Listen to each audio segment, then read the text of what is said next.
வணக்க மக்களே, சற்று முன் கிடைக்கப்பட்ட மிக முக்கியமான தகவல் ஒன்று வெளியாகி இருக்கிறதாம். எம்எல்ஏ பதவியை ராஜினாமா செய்து தாவேக்க இணையப் போகிறாரா? முடிவை மாற்றிய விஜயபாஸ்கர். வாங்க விடிவை முழுமாக்கின்றார்.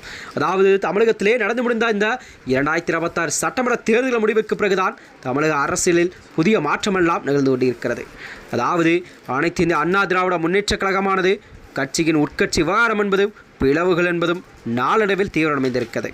அந்த வகையில்தான் அதாவது கட்சியின் பொதுச்செயலான அதிமுகவின் பொதுச்செயலாளர் எடப்பாடி பழனிசாமிக்கு எதிராகவே அதன் பிளவுகள் இரு அணிகளாக பிறந்திருக்கிறது. அதாவது ஒரு அணியில் பொதுச்செயலான எடப்பாடி பழனிசாமி தலைமையில் ஒரு அணியாகவும் மற்றொரு அணி CV சண்முகம் மற்றும் SP வேலுமணி தலைமையில் இன்னொரு அணியாக அதிமுக செயல்பட தொடங்கிவிட்டது. இந்த வகையில்தான் அதாவது நம்பிக்கை வாக்கெடுப்பின் கூட சட்டமன்றத்தில் கண்டிப்பாக விஜய்க்கு ஆதரவாகவே பொதுச்செயலாளர் எடப்பாடி பழனிசாமியின் அதாவது 25 எம்எல்ஏக்கள் தாவேக்காவிற்கு ஆதரவாக அளித்து வந்தார்கள். இந்த நிலையில்தான் எடப்பாடி பழனிசாமிக்கு அதாவது குறைந்தபட்ச எம்எல்ஏக்களே அவருக்கு ஆதரவுகள் எதிர்ப்பாக தாவேக்காவுக்கு ஆதரவை அளித்திருந்தார்கள். இந்த நிலையில்தான் அதிமுகவில் இரு அணியாக செயல்பட்டு சட்டமன்றத்தில் நம்பிக்கை வாக்கெடுப்பின் போது பிளவுகள் உருவாக காரணமாக நிகழ்ந்து கொண்டிருக்கிறதா. இந்த வகையில்தான் அதாவது விராலிமலை தொகுதியில் தொடர்ந்து சட்டமன்ற உறுப்பினராக 3 முறை தேர்வு செய்யப்பட்ட விஜயபாஸ்கர் அவர்கள் தற்பொழுது அதிமுகவிலிருந்து தன்னுடைய பதவியை ராஜினாமா செய்துவிட்டு தாவேக்காவில் இணைய போகிற செய்திதான் அரசியலிலே ஒரு புதிய பரபரப்பை கிளப்பியிருக்கிறது. அந்த வகையில்தான் அதாவது அவர் எடுக்கப் போகும் அடுத்த முடிவு என்னவாக இருக்க கேள்வியெல்லாம் மக்களிடம் வெகுவாக எழுந்திருக்கிறதா. இதையடுத்து சமீபத்தில் இந்த 2 அணிகளும் ஒன்று சேர்ந்தது. ஆனால் அதிருப்தி அணியில் இருந்த CV சண்முகம் மற்றும் விஜயபாஸ்கர் இருவருமே இன்னும் எடப்பாடி பழனிசாமி சந்திக்கவில்லை.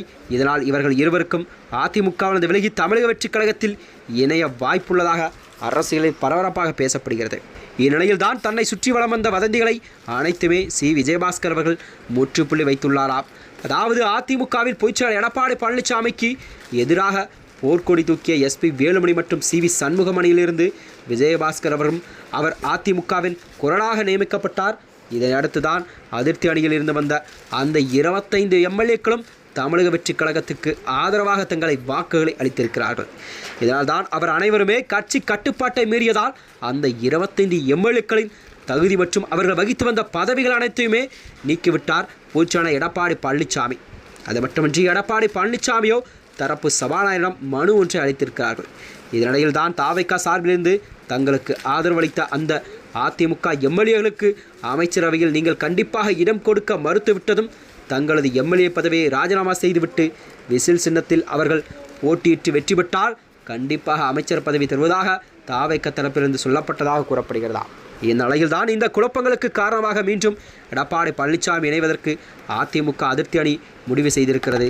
அதன்படிதான் இந்த SP வேலுமணி மற்றும் எம்எல்ஏக்களை EPSஐ சந்தித்து சமாதான பேச்சுவார்த்தை நடத்தினார்கள். இதன் விலகத்தான் எடப்பாடி அவர்கள் என்ன முடிவு எடுக்கப் போகிறார்? அந்த 25 எம்எல்ஏக்களும் பறிக்கப்பட்ட மீண்டும் அவருடைய பதவிகளை மீண்டும் வழங்குவாரா என்ற கேள்வியெல்லாம் மக்களிடம் வெகுவாக எழுந்து கொண்டிருக்கிறதா. மேலும் இதுபோன்ற வீடியோக்களை தெரிந்து கொள்ள நமது சேனலை மறக்காமல் சப்ஸ்கிரைப் செய்து கொள்ளும். நன்றி, வணக்கம்.